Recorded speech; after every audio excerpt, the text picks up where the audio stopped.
Hey, what's going on, guys? It's ETA Prime back here again. Lately, I've been doing a lot with this new Ryzen APU. I've been using the Ryzen 3 2200G in a lot of videos for low-end PC gaming, medium settings, 720p, get really good performance.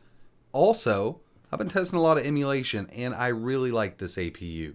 So today, I figured I'd make a video on building a PC based on one of these Ryzen CPUs. I actually have the 2400G and the 2200G. These are really great, but before you get started, you need to decide which one you want.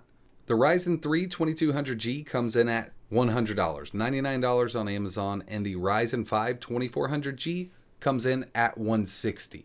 I've been testing both of these CPUs out, and I gotta say that I prefer the 2200G because it's only $99.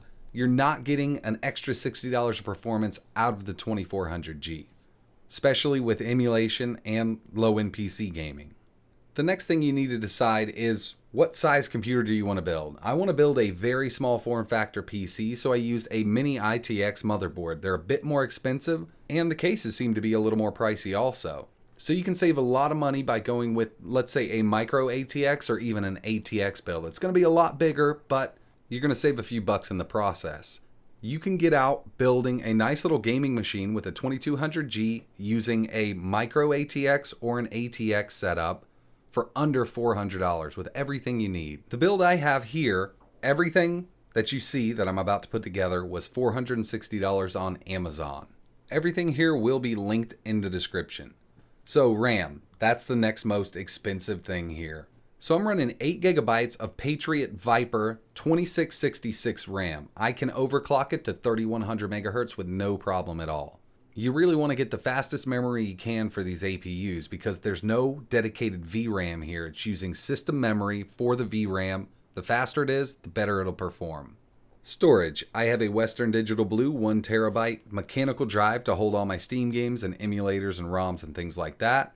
And I'm also using a 64 gigabyte Kingston M.2 to run my operating system from. The motherboard I'm using does have an M.2 slot, so be careful. Make sure if you're going to be using an M.2 that your motherboard supports it. Moving along to cases, I'm using the Silverstone ITX SG13. This is a very small form factor case. This is about $50, but you're also going to need a power supply. You can find cases that come with a power supply in the same price range, but I really wanted to use this case. That's why I got it. One thing I didn't mention while I was building this, you will need a fan if you're using this case. You're going to need a fan in the front, and an 80mm will work fine. You want some fresh airflow through there because everything's really compact. As for the power supply, I'm using an EVGA 500B. I actually got this on sale a while ago. I think they're about $46 on Amazon. This is definitely overkill for just an APU build, but if you ever want to add a discrete GPU, when the prices come down, you'll have plenty of power. CPU cooler already comes with the 2200G or the 2400G, so that's a big plus there. A $99 CPU with this nice little race stealth. A lot of people hate on them, but they work great. It also comes pre-installed with some thermal paste. It's not the best of the best, but it will get you by. Grand total for everything here with the Ryzen 3, $468. Now, like I mentioned, if you go with a bigger case and a bigger motherboard, you can save a lot of money. You can also cut out that M.2 and just use a mechanical for now. Alright, let's go ahead and put this thing together. This is the Gigabyte AB350N gaming Wi-Fi. It does come with Bluetooth and Wi-Fi already on the board. Also has that M.2 on the back. First things first, we need to remove the old AM4 cooler mount. Now in the future you might not even have this because AMD doesn't use this anymore. I'm not sure why it's still on these boards. It's just 4 screws. I'm going to take these out real quick. There is a plate on the back, so you're going to have to hold that in place or just lay it down on a nice table. Don't do this on any kind of metal surface. Wood works fine. Now it's time to install the CPU. So AMD still uses the pen style CPUs. You need to be careful about bending them on the bottom. There's also a triangle to line up on the AM4 socket located on the board and on the CPU itself. Let's see if I can get this zoomed in here. This little triangle here needs to line up with the triangle on the AM4 socket. You'll see it when you look at yours. It's going to be on one of the corners there. You want to make sure that lines up. This is a zero force insertion socket, so it'll drop right in. The pins will line up. Push your lever back down. Make sure it locks in place. and your CPU's installed. Now it's time to install the cooler. We're also going to need to plug the fan in. Now you might have a couple of these that are little 4 pins. Make sure you're plugging it into the one that's labeled CPU. It might not be labeled on the board, but your manual will have it. You also want to watch out for this nub on these coolers. It might block your RAM, so I'm going to turn mine the other way. Fits perfectly. I'm going to line this up with the back plate. All you're going to need is a screwdriver for this. I just put a couple turns here, go to the other side, make sure it's lined up. Couple turns. I get all of them started first, and then I start going in order. Well, there's really no order here. I just go across from each other, make sure everything gets tightened up kind of equally. I just want it to be flush with the CPU.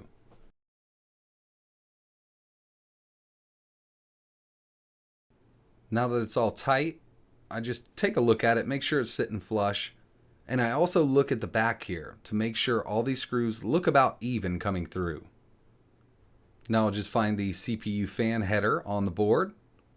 Mine's located right over here. Then we just need to put the RAM in here, and we're almost done. All we need to do is put this inside of the case. Now running cables can be a pain, especially if you're using a non-modular power supply like I am.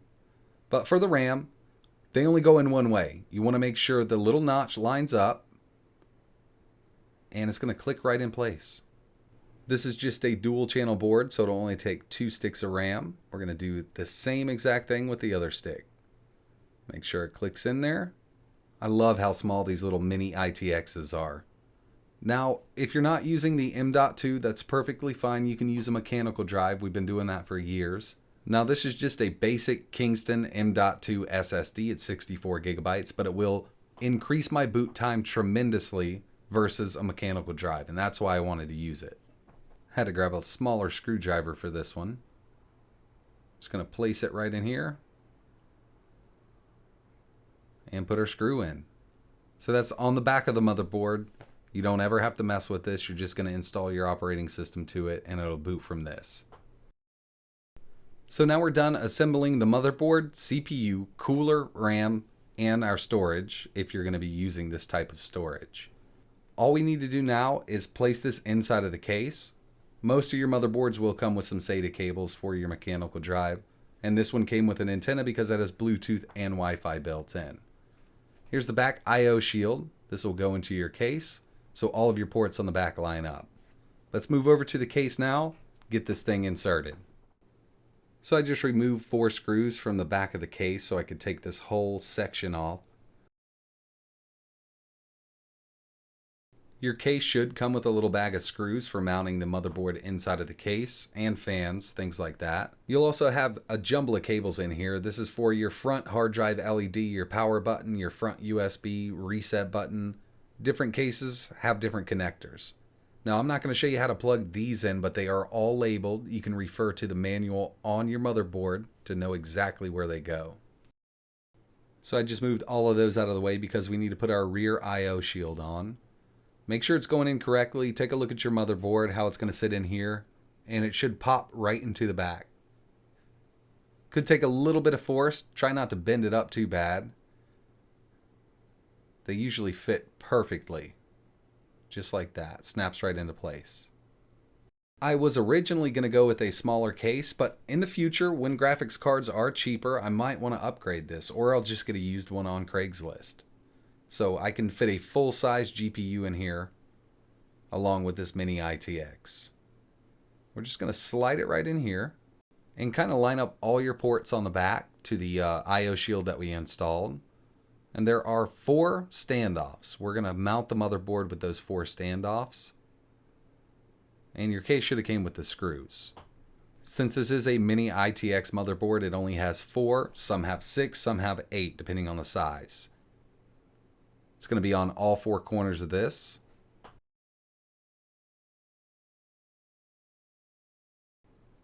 Motherboard is now mounted inside of the case. Now it's time to plug in all our front I/O. The reset button, the power button, your front USB. You want to get this done before we throw anything else in here because this is a very small case. There's no room to work, especially after we put the power supply in.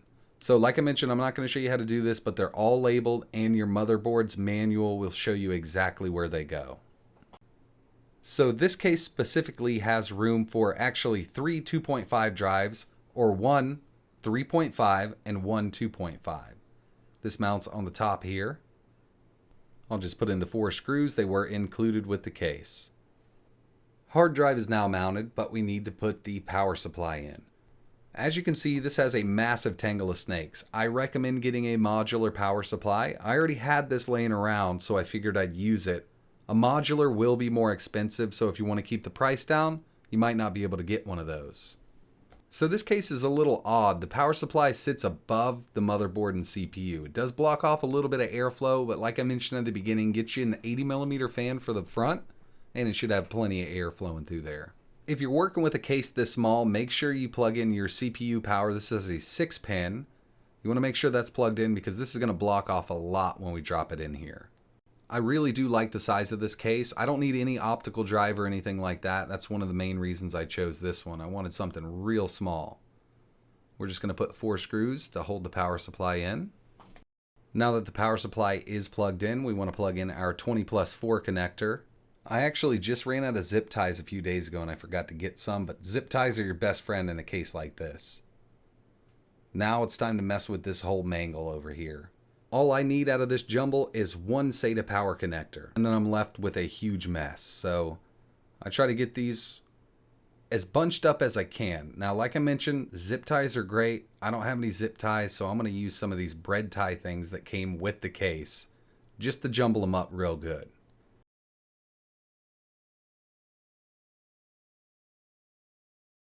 I will go back here with some zip ties later on. And this is all I needed. I'll go ahead and grab one SATA cable. So this came with 2. One has a 90-degree on it. I think I'll try this one first. Plug my power in and my SATA to the hard drive. I'll mount this drive back. And all we need to do from here is make sure none of these cables are touching any fans, stopping any fans from moving. And we'll plug the SATA cable into the motherboard. We'll put the top on the case and boot this thing up. So one thing I didn't show in this video was installing the front 80mm fan. You're definitely going to want that if you're using a case like this with a stock air cooler on the CPU. If you're using a water cooler, probably already has an 80mm fan on it. But we're ready to go. I'm going to plug this thing in, grab a monitor, and see if it boots up. I already had an operating system installed on the SSD. That's the next step if you don't have any operating system. Super easy to do. You can install Windows, Linux, Windows 7, whatever you're into. The moment of truth. Let's see if it comes on. So I also installed the Wi-Fi/Bluetooth antenna. It's magnetic and I just put it on the side. This motherboard also has RGB LEDs built in. I mean, I'm not really into that RGB thing. I could just have this with no lights at all and it'd be fine. But I guess it's a cool little feature if you like that. Gigabyte does have a dedicated app. You can change the color to any color you can imagine. That's a good sign. Getting devices ready. I guess it's installing drivers for my front USB ports and possibly the Wi-Fi. See if we can boot to the desktop.